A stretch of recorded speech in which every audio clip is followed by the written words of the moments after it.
Assalamualaikum warahmatullahi wabarakatuh. Bismillahirrahmanirrahim.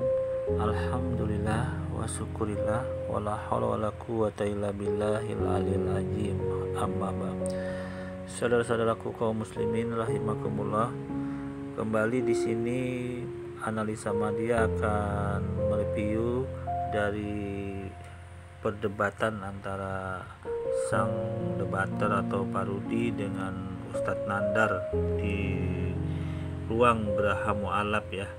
Sungguh menarik sih ini temanya, yaitu benarkah Yesus atau Isa Al-Masih itu menikah dan mempunyai anak. Nah, di sini Ustadz Nandar memang sudah punya dasar dia dari Al-Quran itu sendiri, yaitu dalam surah Ar-Ra'd ayat 38. Nanti kita bisa simak, tapi saya di sini tidak terlalu menghabiskan semua perdebatan di sini. Saya cuma ambil 2 tema saja yang mau saya sorotin di analisa saat ini, karena ini yang sangat penting saya kira untuk pemahamannya dalam tema ini. Oke, di video kali ini Madia akan menganalisa dari perdebatan yang dilakukan oleh Ustadz Nandar dan Parudi ya, dari sang debater ini. Ini sangat menarik juga pembahasan materinya, yaitu pernikahan, perkawinan para rasul atau pernikahan para rasul-rasul. Kalau di dalam Al-Quran itu yang salah satunya ini yaitu pernikahan Isa Al-Masih atau Yesus ya. Di sini kita langsung saja nanti analisa, karena saya tidak terlalu menekankan semua dari video ini. Saya hanya mengambil beberapa bahasan materi saja gitu loh, yang sangat penting, yang tentunya yang seharusnya itu yang sangat penting untuk dijawab gitu loh. Mari kita simak ya. Dan juga kajian. Oke, mari kita mulai. Siapa yang mau dimulai? Apakah pihak Islam dulu atau Kristen dulu? Silakan. Si Nandar yang punya KW, si Nandar yang mulai. Oke, silakan Bang Nandar. Waktu selama 5 menit. Waktu berjalan, silakan berikan opening statementnya. Waktu dimulai. Tarik, Bang. Assalamualaikum warahmatullahi wabarakatuh. Alhamdulillah, hamdan katsiran thayyiban mubarakan fi, wassalatu wassalamu ala nabiyyina Muhammadin wa ala alihi wa ashabihi ajmain, amma ba'd. Terima kasih kepada Geraha Mu'alaf yang telah memfasilitasi perdiskusian kita sore hari ini antara saya dengan sang debaters. Nah, pada kesempatan kali ini saya akan menyampaikan bahwa Yesus Al-Masih itu menikah, bahkan memiliki anak, bahkan poligami. Cuma untuk pembahasan poligami tidak akan kita ungkap di sini. Kita selesaikan dulu saja, Yesus menikah atau tidak. Allah Subhanahu wa taala berfirman, "Walaqad arsalna rasulam qablika ja'alna lahum azwajaw wa dzurriyyah." Ya, sesungguhnya kami telah mengutus para rasul sebelum kamu Muhammad, dan mereka itu menikah, bahkan mereka itu punya anak keturunan ya. Dan setelah saya eksplorasi Bible, ternyata Yesus menikah sebagaimana Yohanes 12 ayat ketiga. Ya, mohon moderator untuk menampilkan Yohanes 12 ayat ketiga.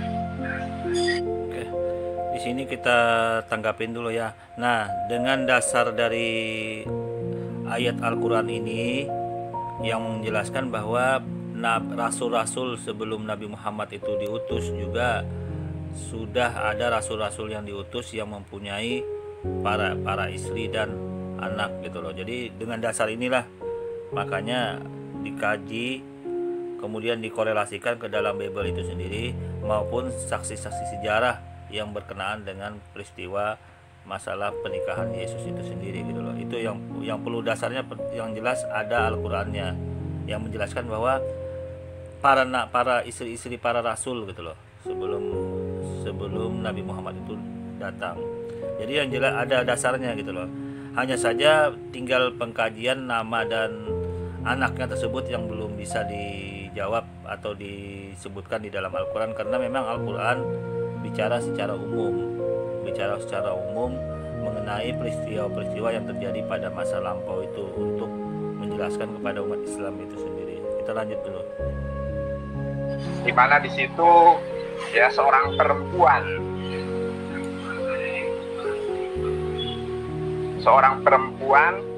maka Maria di sini maksudnya adalah Maria Magdalena ya, bukan Maria ibunda Yesus, tetapi Maria Magdalena.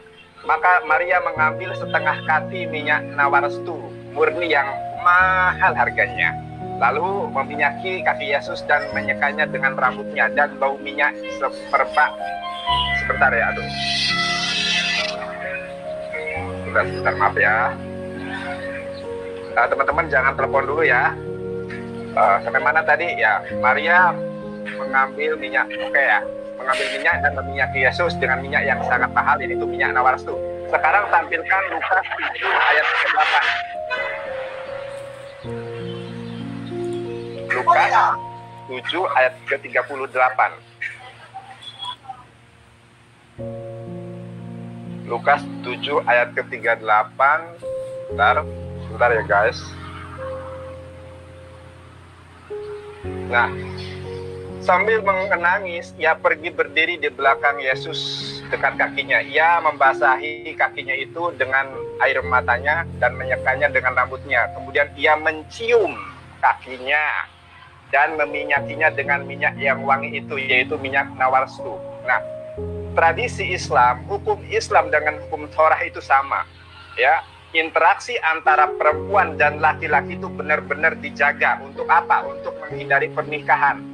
Yeshua HaMashiach adalah seorang nabi, seorang rabi, seorang imam, ya, seorang nabi, ya, di mana memegang teguh memiliki keluarga yang terhormat, tidak mungkin bersentuhan, tidak mungkin berinteraksi secara intens, dicium, diseka oleh seorang wanita yang bukan mahram.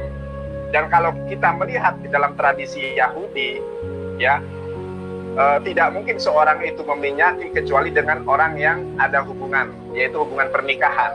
Oleh karenanya teridentifikasi besar bahwa di dalam hal ini, di dalam Lukas 7:38 itu adalah prosesi pernikahan. Kenapa? Karena kalau bukan prosesi pernikahan sudah dirajam itu Yeshua HaMashiach. Oke. Nah, untuk debat kali ini saya hanya menyorotin dua fakta saja yang sebenarnya dari awal saya ikutin dari perdebatan Pak Ustadz Nanda dan Sang Rudi ini.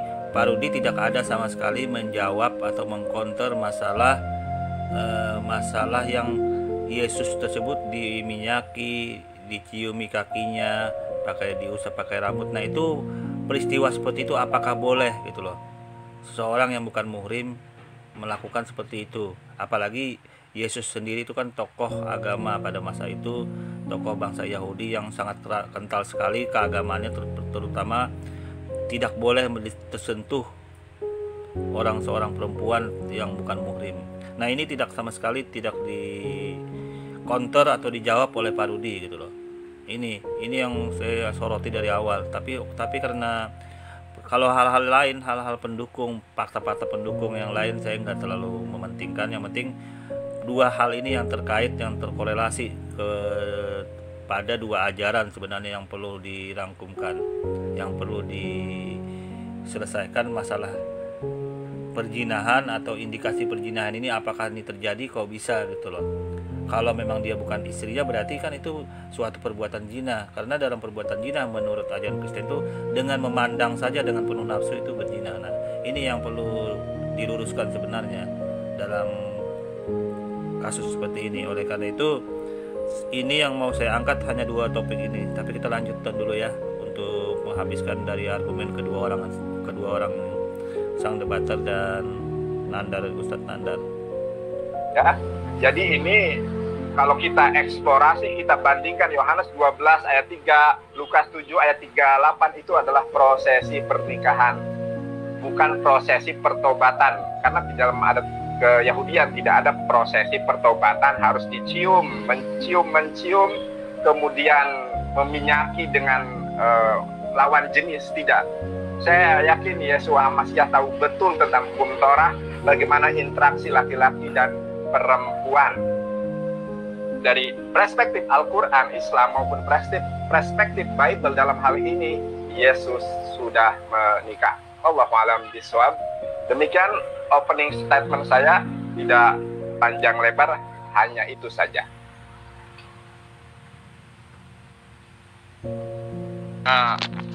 Waktu 13 atau 12 detik. Moderator? Oke, siap. Oke, silakan Bang Rudi untuk memberikan presentasi yang pertama mengisi ruang ini selama 5 menit. Silakan, waktu berjalan. Presentasi dari Bang Rudi di pihak Kristen dimulai. Monggo. Salam dalam nama Tuhan Yesus Kristus, salam dalam kasih-Nya ya. Kawan-kawan, kasih Yesus itulah yang menyelamatkan dunia ini. Yang lain pembohong dan pembual, ya. Jadi kawan-kawan, saya menanggapi apa yang dikatakan Nandar mengenai Nabi Isa atau Yesus menikah. Saya harus menjelaskan Yesus ya, tidak menjelaskan Nabi Isa. Bisa ya, live dulu aku ya. Aman. Yuk. Jadi kawan-kawan, saya menjelaskan Yesus saja bahwa Yesus tidak pernah menikah. Mengapa tidak pernah menikah? Karena misi Yesus ke dalam dunia ini adalah untuk menyelamatkan atau menebus dosa manusia. Ya. Dan kalau kita lihat, Yesus sudah menjelaskan hal itu ya di salah satu kalau memang ada Alkitab opennya tadi bisa dibuka di Matius 19 coba. Matius 19 dikatakan oleh Yesus di sana ayat 12. Ayat 12. Matius 19 ayat 12. Admin bisa dibuka Matius 19 ayat 12. Bisa? Atau saya share screen aja biar cepat. Bisa admin? Ayat 19. Matius 19 ayat 12. Sudah aku bacakan. Ada orang yang tidak dapat kawin karena memang ia lahir demikian dari rahim ibunya. Yesus tidak menikah sebab dari rahim ibunya memang ditentukan tidak menikah. Karena Yesus untuk menyelamatkan dosa manusia. Yang pertama. Yang kedua, bahwa Yesus itu tidak terdiri dari daging 100%, tetapi yang rohlah yang menghidupkan dia dan firman menjadi manusia, sehingga nafsu duniawi tidak melekat pada Yesus. Dan ada orang yang dijadikan demikian oleh orang lain, dan ada orang yang membuat dirinya demikian. Ini. Dan ada orang yang membuat dirinya demikian karena kemauannya sendiri, oleh karena kerajaan sorga. Contoh, pastor itu memilih tidak menikah karena kerajaan sorga. Tetapi Yesus melakukan itu karena dari rahim ibunya memang sudah ditentukan demikian. Itulah sebabnya di dalam Bible tidak akan kita temukan satu ayat pun mengenai Yesus menikah, ya. Nah, jadi kalau si Nandar mengatakan menikah, nanti ditanya jawab akan saya paparkan kepada dia. Karena ini masih opening statement. Oke, silakan itu saja. Oke. Nah, inilah ada dua pengantar ya yang disampaikan Nandar dan sang debater. Saya tidak terlalu mengikuti panjang sampai habis ini perdebatan karena saya sudah tonton. Kalau saudara-saudara sekalian mau lengkapnya bisa kunjungin Geraha Mualaf, itu tinggal diketik Geraha Mualaf bisa langsung menonton selanjutnya fakta-fakta selesainya.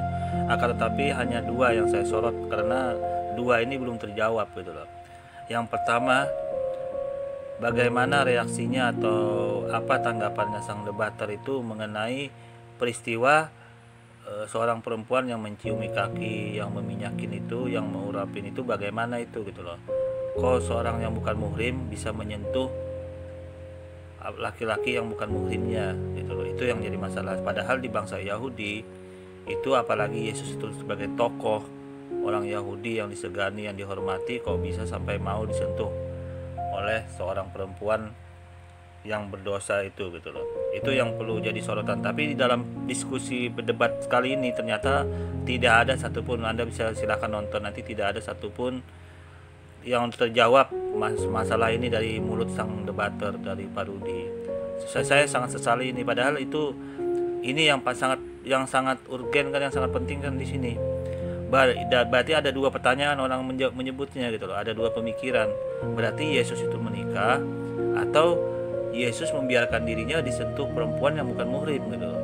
Itu yang perlu jadi patokannya di situ. Dan ini kalau dirujuk ke dalam Al-Qur'an, yang jelas Al-Qur'an sudah menjelaskan bahwa para rasul itu sudah mempunyai istri dan anak. Nah, berarti dalam merujuk ke dalam posisi seperti itu, maka sangat kuat kemungkinan Yesus itu menikah.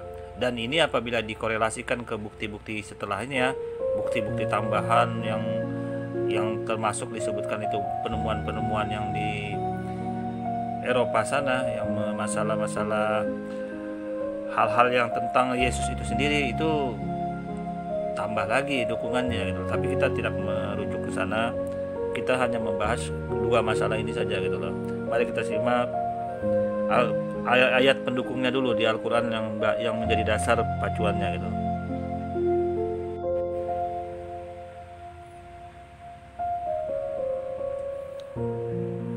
Nah, di sini saya mau menitik beratkan kepada perhukum zina ya, yang baik di dalam Al-Quran maupun di dalam Bible maupun di ajaran Yahudi pada ajaran Nabi Musa. Nah, ini kita bisa lihat ya, zina menurut dalam Kamus Besar Bahasa Indonesia adalah persetubuhan yang dilakukan oleh bukan suami istri. Menurut Kamus Islam, zina hubungan kelamin antara laki-laki dan perempuan di luar perkawinan ya. Nah, mari kita simak kembali jalurnya. Ini pantangan dalam Al-Quran buat zina. Jangan kamu mendekati zina, sesungguhnya zina itu adalah perbuatan yang keji dan suatu jalan yang buruk. Nah, ini sudah sangat jelas ya dasarnya. Kemudian, nah ini hukumannya di dalam Al-Quran itu apabila orang berzina sama dengan hukuman di bangsa Yahudi, yaitu dirajam. Yang apabila orang itu sama-sama sudah pernah berkeluarga. Kalau yang tidak pernah berkeluarga mungkin dia didera ya, dicambuk dengan 100 kali dera. Jadi di sini hukumannya sudah sangat jelas ya. Nah, ini. Kemudian kita lihat Yesus sendiri gitu loh. Yesus bersabda ya, jangan berzina. Ini dikutip dari 10 perintah Tuhan di dalam kitab Taurat. Ya, karena Yesus itu meneruskan ajaran kitab Taurat sesuai Matius 5 ayat 17 sampai 19 ya. Nah, ini kitab Taurat sudah jelas, Keluaran 20 ayat 14. Yesus juga memberikan peringatan agar umatnya tidak berbuat zina. Ini Yesus sendiri yang ngomong ya. Di Keluaran 20 ayat 14. Nah, ini Anda silahkan di Matius 25 28 sampai 29 juga. Ini larangan berzina juga yang disampaikan oleh Yesus. Ya. Jadi dalam hal ini ternyata Yesus itu melarang umatnya untuk melakukan perbuatan zina atau yang mendekati zina. Nah, fakta yang terjadi yang ini seperti ini. Ini fakta yang terjadi ya. Ini masalah rabi perempuan itu tertangkap basah ketika ia sedang berbuat zina. Yohanes 8 ayat 4. Nah, kemudian dalam posisi ini dijawab di Yohanes 8 ayat 7. Barang siapa di antara kamu tidak berdosa, hendaklah yang pertama melemparkan batu kepada perempuan itu. Ini keinginan dari Yesus itu agar merajam perempuan tersebut.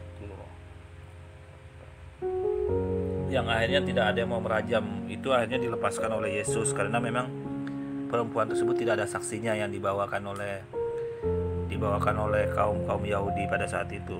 Memang syarat rajam itu dalam Islam itu harus disaksikan 4 orang saksi. Ya, begitu juga di kaum Yahudi itu saksinya juga harus ada. Nah, kemudian perempuan yang melacur tersebut tidak dibawakan saksinya, oleh karena itu ya walaupun perempuan itu berbuat pelacur ya nggak bisa dirajam, makanya dilepasin. Nah, kemudian kita lihat kembali nih. Nah nih coba lihat kalau hukum Taurat ya, disuruh melemparin ya kalau hukum Taurat, dibayangkan Matius 5 ayat 17 ya. Dalam hukum Taurat yang dimaksud ialah sampai batu dan kau lempar harus, kemudian gerbang pintu keluar itu jahat perbuatan melakukannya telah perempuan atau laki-laki membawa engkau. Ulangan 17 ayat 5 ya. Nah, kemudian kita lihat ini. Nah, ini. Yesus berduaan dengan pezina. Ini ya. Suatu ketika Yesus duduk di sebuah pinggir sumur dari perjalanan yang meletihkan, dan murid-muridnya pergi ke kota untuk membeli makanan. Ketika kira-kira pukul 12 siang, datanglah seorang wanita untuk mengambil air di sumur, lalu berkata ke Yesus kepadanya, "Berilah aku minum." Maka perempuan Samaria itu kepadanya, "Masakan engkau seorang Yahudi minta minum kepadaku, seorang Samaria?" Yohanes 4 ayat 7-9 ya. Nah, pembicaraan itu berbicara sampai cukup lama antara Yesus dan wanita tersebut gitu loh. Nah, yang tidak disertai murid-muridnya, mereka hanya berdua di sumur yang jauh di rumah penduduk, dan ternyata wanita tersebut adalah seorang pelacur yang mempunyai 5 orang suami dan sedang menjalin hubungan dengan seorang laki-laki yang bukan suaminya. Nah, ini jadi perzina, ini seorang perempuan berzina. Kata perempuan itu, "Aku tidak mempunyai suami." Kata Yesus kepadanya, "Tepat katamu bahwa engkau tidak mempunyai suami, sebab engkau sudah mempunyai 5 suami, dan yang ada sekarang padamu bukanlah suamimu. Dalam hal ini engkau berkata benar." Yohanes 4 17-19. Nah, itu dalam posisi Yesus berduaan dengan pelacur ya. Nah, ini yang paling parah nih, kita cek nih. Ini bagaimana nih?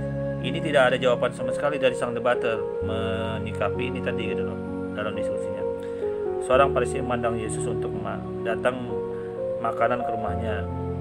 Yesus datang ke rumah orang Farisi itu lalu duduk makan. Lukas 7 ayat 36. Lalu datanglah seorang perempuan pelacur terkenal yang penuh dosa dari kota itu menemui Yesus dan membawa buli kolam yang berisi minyak wangi. Sambil menangis, wanita itu bersimpuh dekat Yesus dan membasahi kaki Yesus dengan air matanya dan menyeka dengan rambutnya. Nah, ini yang perlu jadi persoalan.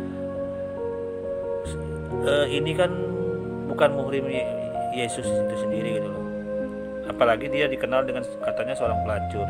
Kenapa Yesus mau dipegang oleh seorang pelacur? Itu yang jadi masalah. Padahal orang-orang Yahudi itu sangat kuat sekali menjaga kehormatan dirinya, apalagi bersentuhan dengan seorang perempuan. Nah, ini yang jadi persoalan. Apakah perempuan ini istrinya Yesus itu sendiri, atau perempuan pelacur yang betul-betul sesuai dengan konteks ayat ini gitu loh. Nah, bagaimana menghadapi seperti ini gitu loh. Sedangkan di bangsa Yahudi, apalagi Yesus itu tokoh agama, orang yang dihormati, kok mau disentuh seorang perempuan, diciumin lagi kakinya. Nah, ini Anda bisa lihat di Lukas 7 44 ayat 47.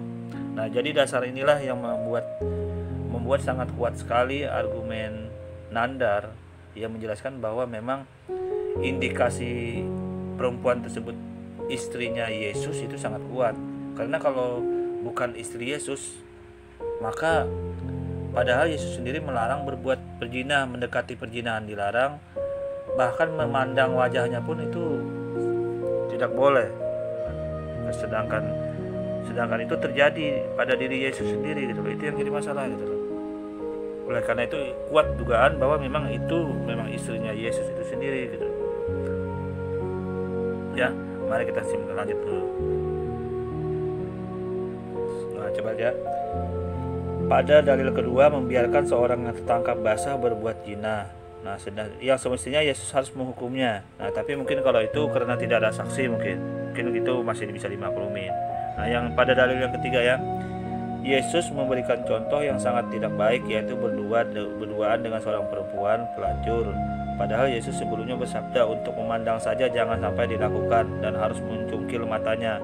Lalu kalau berdua-duaan apakah mungkin untuk tidak memandang? Nah, ini yang tidak sesuainya dalam posisi seperti ini. Artinya Yesus sendiri mengatakan bahwa memandang aja itu sudah dikategorikan berzina. Sangat keras hukumannya dan dicungkil mata. Nah, sedangkan dalam posisi ini Yesus sendiri berdua-duaan dengan pelacur yang perempuan itu, yang dikatakan pelacur dalam ayat ini. Nah, itu bagaimana gitu loh. Itu yang sesuai yang tidak konsistennya di sini. Nah, coba kita lihat ya. Yesus kembali memberi contoh yang tidak baik, yaitu membiarkan seorang pelacur menciumi kakinya dan membiarkan rambutnya diminyaki oleh wanita tersebut. Tentu perbuatan Yesus ini justru mendekatkan kepada perzinahan daripada pandangan mata. Nah, kuat mana? Dari ini malah diciumin, diminyakin, dibelai pakai rambut seorang perempuan yang bukan muhrim gitu loh. Perempuan pelacur. Jadi dalam posisi seperti ini bagaimana jawabannya gitu loh. Ini tidak ada sama sekali dari sanggahan dari sang debater Rudi. Dari awal saya ikutin sampai akhir perdebatan itu tidak ada disanggah ini. Dalam posisi ini bagaimana gitu loh. Kalau dikatakan itu wajar perbuatan seperti itu, ternyata Yesus sendiri melarang. Memandang saja nggak boleh gitu loh.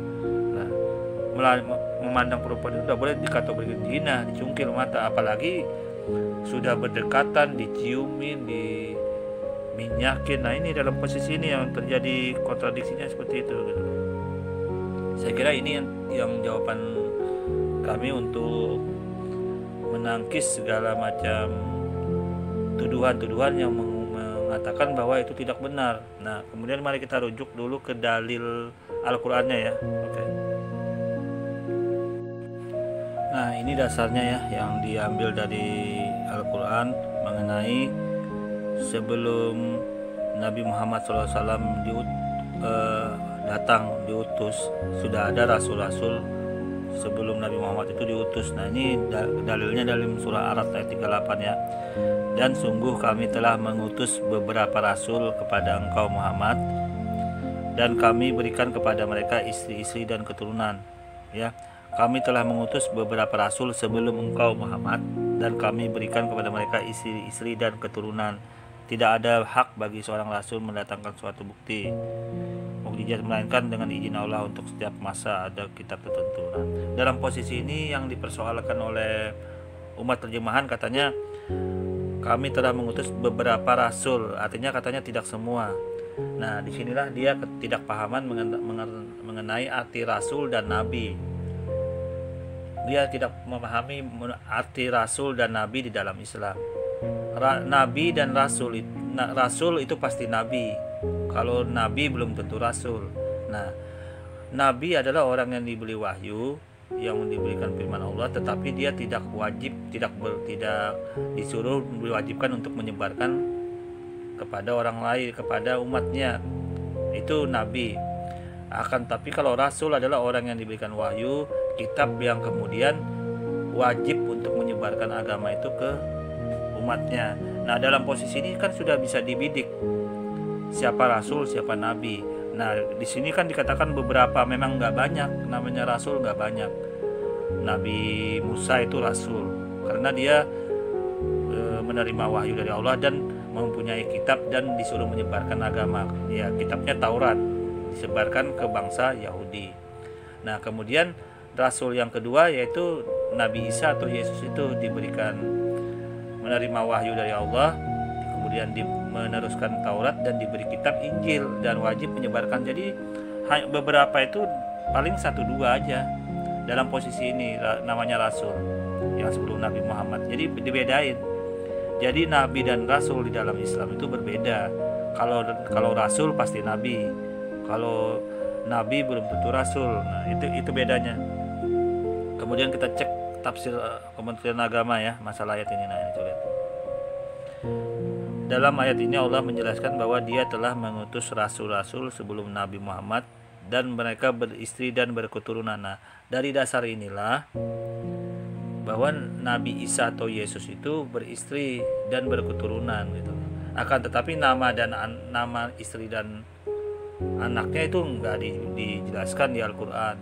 Karena ini hanya menceritakan kejadian masa lalu yang terjadi pada bangsa Yahudi dan Nasrani pada masa itu.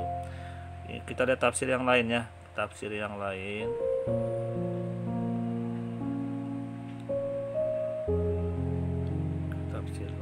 Oke, saya kira mungkin ini aja ya masalah ini. Yang jelas ada dasarnya. Islam itu ada dasarnya untuk menjelaskan masalah pernikahan dari Nabi Isa atau Yesus itu sendiri. Dasarnya di Al-Quran yang kemudian merujuk kepada perbuatan seseorang itu gitu loh. Apakah itu tergolong zina atau tidak? Kalau dalam posisi seperti itu, kalau misalkan diciumin, diminyakin, disentuh oleh orang yang bukan muhrim itu tidak mungkin, karena dia nabi dan rasul juga tokoh bangsa Yahudi yang disegani. Menjaga dong, apalagi bangsa Yahudi ketat hukumnya. Berzina itu dirajam hukumannya, mendekati perzinahan itu didera. Jadi dalam hal ini menjawab semua argumen yang dituduhkan dalam hal ini ya. Oke, saya kira untuk menganalisa perdebatan sang debater sampai sini dulu. Kurang lebihnya saya mohon maaf. Wassalamualaikum warahmatullahi wabarakatuh.